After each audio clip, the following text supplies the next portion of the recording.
আসসালামু আলাইকুম। আমরা অনেকেই 42তম এসআই লিখিত পরীক্ষা দিয়েছি। এখন রেজাল্টের জন্য অপেক্ষা করতেছি। তো আজকে আপনাদের কাছে এই বিষয় নিয়ে আলোচনা করব যে আসলে এখানে কীভাবে ফাঁস করানো হয়। কারণ অনেকেই এই বিষয়টা নিয়ে অনেক দ্বিধাদ্বন্দ্বের মধ্যে রয়েছে। আমি অনেকের সাথে কথা বললাম, তারা এক একজন এক এক রকম বলে। যাই হোক, আমি একজন ঊর্ধ্বতন কর্মকর্তার কাছ থেকে যেটা জানতে পারলাম ওই বিষয়টি আপনাদের কাছে শেয়ার করব। তো এখানে মোট 5টা সাবজেক্টে পরীক্ষা হয়। তবে প্রশ্ন দেওয়া হয় মোট 3টি। বাংলা ইংলিশ মিলে একটা, গণিত সাধারণ জ্ঞান মিলে একটা, আর মানসিক দক্ষতা একটা। মোট 3টা প্রশ্ন। তো এখন অনেকে বলতেছে এখানে মোট 5টা সাবজেক্টই ধরা হয় এবং 5টা সাবজেক্টে ভিন্ন ভিন্নভাবে ন্যূনতম 25 মার্ক পেতে হবে, তাহলে পাস করায়। আবার অনেকে বলতেছে না, এখানে মোট সাবজেক্ট 3টাই ধরা হয় এবং বাংলা ইংলিশ মিলে ন্যূনতম 50, গণিত সাধারণ জ্ঞান মিলে ন্যূনতম 50, আর মানসিক দক্ষতায় অবশ্যই 25 মার্ক পেতে হবে, তাহলে পাস করায়। তো এখন আসলে কোনটা সত্য? অনেকেই এই বিষয়টার মধ্যে দ্বিধাদ্বন্দ্বের মধ্যে রয়েছে। তো এখন আমি একজন ঊর্ধ্বতন কর্মকর্তার মাধ্যমে যেটা জানতে পারলাম সেটা হলো এখানে মোট 3টা সাবজেক্টই ধরা হয়।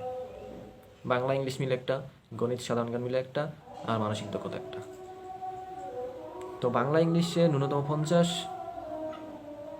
গণিত সাধারণ জ্ঞানে ন্যূনতম 50, আর মানসিক দক্ষতায় অবশ্যই 25 মার্ক পেতে হবে। তো এখন মেইন কথা হলো, এই যে শুধু ফার্স্ট মার্ক, এটা দিয়ে কিন্তু আসলে পাস করা সম্ভব নয়। কারণ এখানে একটা নির্দিষ্ট মার্ক ধরা হয়, যেটাকে কাট মার্ক বলা হয়। এই মার্কটা ক্যারি করতে পারলেই রেজাল্ট আসে বা রোল নাম্বার আসে, পরবর্তী ধাপের জন্য ডাকা হবে।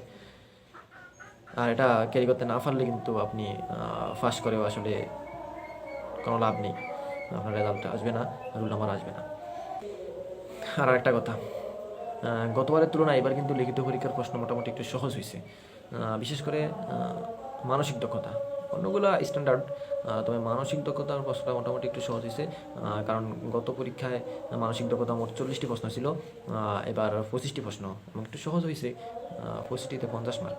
তো এখানে যেমন প্রশ্ন হয়েছে, অনেকেই 40-এর উপরে অ্যাভেলেবেল, অনেকে 40-এর উপরে পাবে। তো সেই হিসাবে এবার কিন্তু কাট মার্ক একটু বেশি হতে পারে। যাই হোক, আমি আমার মতামত আপনাদেরকে জানালাম। এখন আপনাদের কাছে যদি এর থেকে ভালো কোনো সোর্স থাকে, এই বিষয়ে আরও ভালো কোনো অভিজ্ঞতা থাকে, তাহলে আপনারা কমেন্টে জানাবেন, আমরা উপকৃত হব। আর আমিও এখানে একজন পরীক্ষার্থী, সবাই আমার জন্য একটু দোয়া করবেন। সবার প্রতি শুভকামনা রইল, আল্লাহ যেন সবার মনের আশা পূরণ করে। ধন্যবাদ সবাইকে।